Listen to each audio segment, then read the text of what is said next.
Hello everyone, I am Tacit, and today I am going to be going over a pretty interesting troop that we've actually had for a little while now. However, as of recently, we've been able to get multiple copies of it, and that is the Xenith. So this was originally available through the Hellcrag Kingdom event that we had a couple months ago. However, in the paid side, you only ended up getting one copy, and of course, if you played free-to-play, you didn't get a single copy.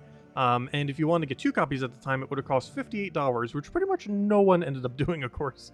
However, as of recently, with this mythic, this is the first mythic where you can just simply open up keys to go and get it, while also simultaneously being able to go and get yourself a Xenith. So a lot of people, regardless if you realize it or not, likely got yourself a double Xenith. So with that, I want to go over a couple teams that are pretty ridiculously strong that can end up being used with this, most of which are infinites, or at least close to infinites. And yeah, it is very, very powerful. So in this case, we're first going with a double Xenith with Chalcedony into a Stone Slicer. Stone Slicer ends up getting a benefit from all constructs on your team, and of course this being a pure construct team, with Geomancer giving a 50% mana start across the entire field. So right off the bat, we're going to go take as much purple as we can. The reason I actually have these Xeniths up front, aside from the fact that they have 50% score reduction, is mostly so they can actually get their mana. As far as what Xenith does, it creates 5 Doom Skulls boosted by Evil Gargoyle Gems, and every single time it ends up taking an extra turn, it'll be able to get a bunch more. And what's nice about Double Xenith is that you get 2 of them onto your team, meaning that every single time you take a singular extra turn, you will stack that and be able to get 2 of those gems every single time. So that every single one of these extra turns, 2 Evil Gargoyle Gems. And as we stack this up just a little bit, we can then go get ourselves a gigantic burst. Like right here, go for our burst, boom, and basically rinse and repeat. Go for some Chalcedonies, get some pokes, and basically go replenish it right back up. Pretty much just pure infinite loop. It does occasionally miss, but generally speaking, it's not really going to miss once it gets going. And then we just do it again, clear the other one out. Hopefully we have enough extra turns on the board right here. Stone Slicer is mostly just there if we end up needing it towards the end. Like right here, we can kind of do it for a little bit of mana if we so choose. And then just go for the finisher and just kill it out. Boom, dead. But yeah, there we go. Double Xenith. So let's go on to our next team here. Overall, I would say this one's my personal favorite. However, there are other ways to use it. So this next one's a little bit interesting. It actually uses Obsidiaxis, which is a troop that generally isn't too good, as it's hard to get a lot of Gargoyle Gems or Stone Blocks onto the board. However, with this team, we can. So basically what we want to do with this team is, well, for one, hope the enemy does not have Stealthy. But assuming they don't have Stealthy, what we can end up doing with this team is, well, first, we need to get Chalcedony up. Of course, she's our primary mana accumulator in a team like this. So we want to go and get her rolling. Luckily, that 50% score reduction shall keep our troops nice and healthy. We basically want to target at everything that is not the first slot. The main reason for that is we're going to get random skulls, and we want to damage each of these pretty evenly. We essentially just want to keep stacking Evil Gargoyle Gems onto the board over and over and over again. These things actually are pretty much not here to even cast. If you need to clean up, you can. However, they are mostly here just to end up giving us evils. So unfortunately, we have not actually hit a single skull on this, so it looks like we will have to go and poke it a few times. Sometimes you can get lucky and, of course, get some skulls from Sky that will end up hitting it, and then you're pretty much just good to go. So we are going to have to go out of our way to hit it just a few times here, and then just go for our AoE, boom, dead.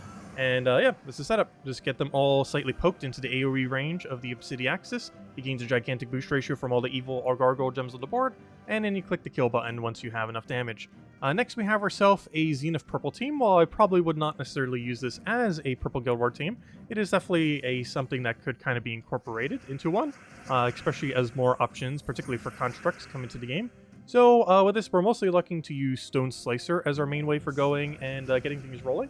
So we'll go do that. Once we have that going, we'll pretty much be... Oh, that's a big miss, unfortunately.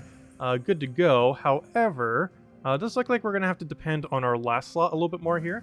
So he does have his Brownstorm going. He does have a bunch of way to clear out the board.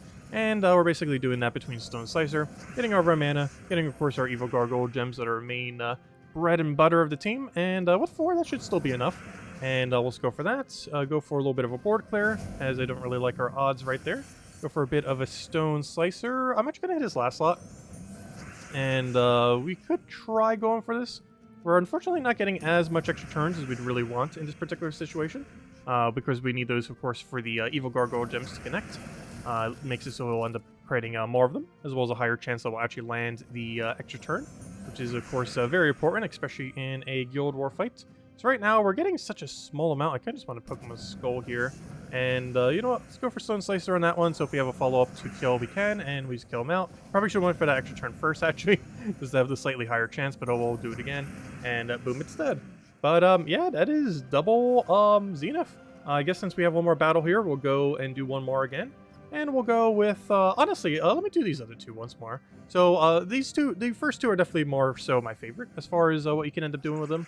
So in this first one, we're going to go and get Chalcedony right back up again. And this one plays a lot more as like a standard kind of Xenith team, I would say, where you're mostly looking to actually cast it, which of course is the main gimmick of probably what you want to do with it. Basically just using Chalcedony as the support to get it rolling. Then once you have it rolling, you just click the button and you're pretty much good to go. I do want to try getting a little bit more mana here before I click the buttons though.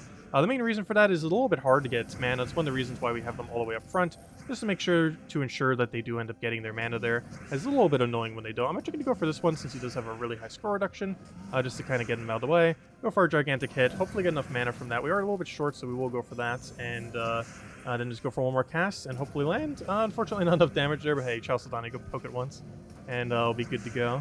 Actually, apparently twice, but there we go. Right.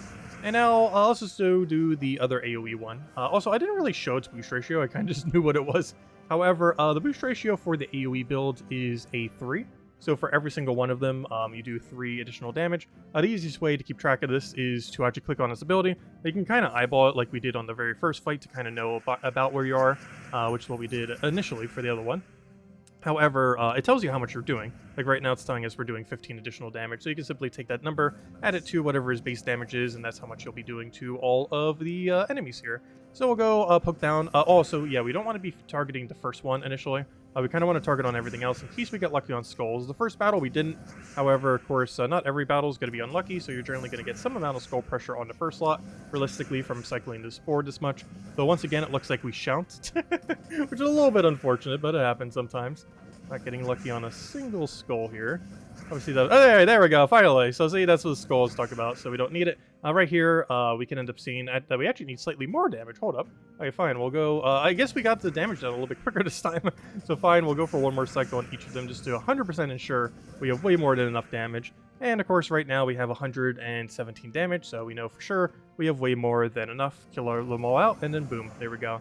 But anyways, that is double Xenith. So, yeah, very, very powerful. Pretty much as strong as we thought it would be. Is about as strong as it is.